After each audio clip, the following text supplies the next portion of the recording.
Human beings are hunters and gatherers. They're fundamental survival approaches to life. And women are both hunters and gatherers. And depending on her estrogen levels, she can switch from hunter and gatherer in a moment. Whoa. She can switch, her brain can switch entirely how it is perceiving the world, taking in information, sorting that information, deciding what's actionable and not, what's memorable and not. It affects literally what she sees and hears. It affects what is worth talking about and not worth talking about, what she naturally reveals and unconsciously conceals. It affects how she speaks, how she listens, her relationship to her feelings. Which system she's in affects everything. And we can switch from one system to the other without even realizing we did. That's really quite extraordinary when you think about that. It's amazing. It's amazing. It can have us be tremendously effective and responsive to life, and it can have us be tremendously out of sync. By virtue of being unaware of what switched us, and therefore what's determining our reality. And so that's what I've been spending the last, it's about 2.5 years now that I've been, because I'd explored masculinity and femininity in regards to men and women for many, many years and got tremendous value out of it, and then hit a dead end where it was an insufficient explanation. There were whole areas that it did not illuminate in any useful way. And so I was grasping for another way to understand this. And that's when this showed up. And if I may, the key that I have found that is the key to understanding what we're doing, why we're doing it, to understand each other, to support each other better, and to understand men, Yes. most men most of the time, and that is that what determines which system you're in is whether or not you are, there's a couple ways to say it. One way of saying it is, are you committed or uncommitted? Another way of saying it, okay, and so just let's put that in people's space to start thinking about. Another way of saying it is, if your attention and intention, right? Human beings are incredibly willful beings, and that's a whole area of what I've studied, the effect of our will and what captures our will, and lovely and powerful. And what matters is your attention and intention on a specific result, a specific goal, a specific intention, a specific destination, which that destination could be a geographical destination, an experiential destination, a feeling you're looking for, right?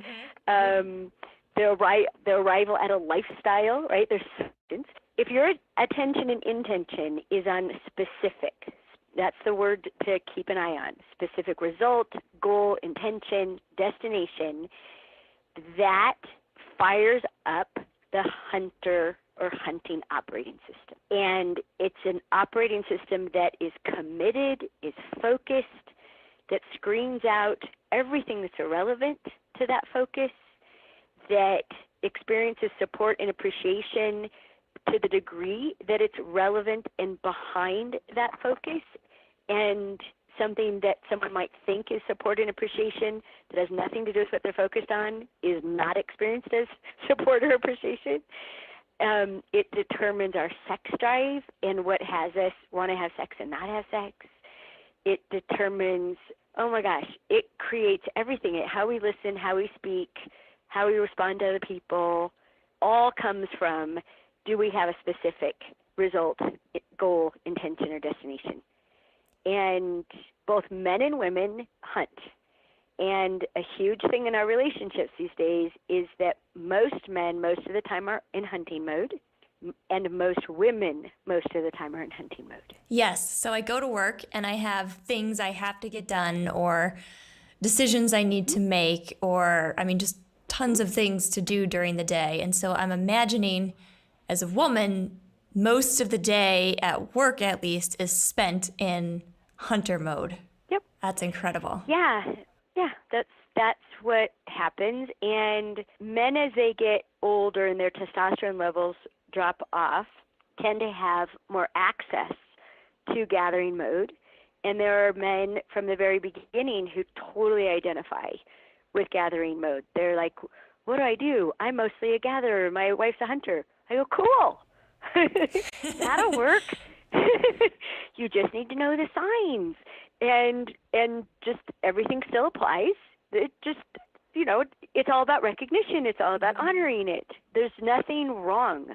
Hunter women and gatherer men being in relationship is becoming common because it's a more natural complement to each other.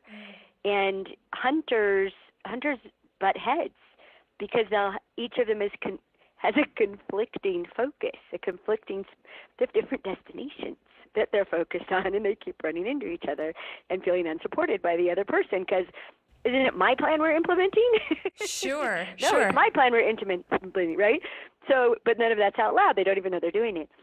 So gathering mode, just to complete the picture, is the opposite. And, part of the fascination of the last 26 years is to find all these ways that we are, in fact, opposite genders. And opposite also means opposing. So we have opposing instincts. And hunting and gathering are opposing sets of instincts that once you're aware of them, you can make slight adjustments that cause them to be complementary.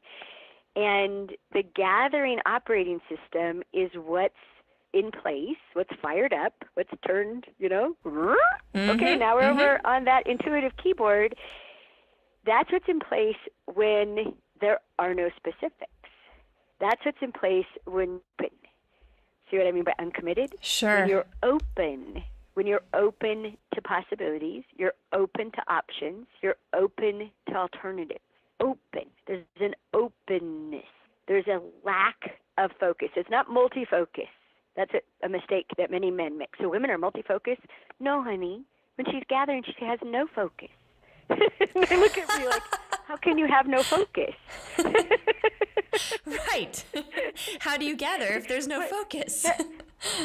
Well, that's actually how you gather. When you have no focus, you're open to possibilities. You go into a meadow, and your vision is profoundly altered. You now have scan vision, and your brain is scanning for possibilities and options and what's pretty and what's useful and what could I make out of that, and I should maybe take that home and see what I could do with it, and we could do that, we could go there, that looks like fun, and it's called shopping. Absolutely, yes. My husband and I joke, I like to shop, he likes to purchase. Exactly. You go gathering, he goes hunting. Exactly. He hunts a pair of shoes. You go to the meadow and see what's ripe, what's on sale, what's right.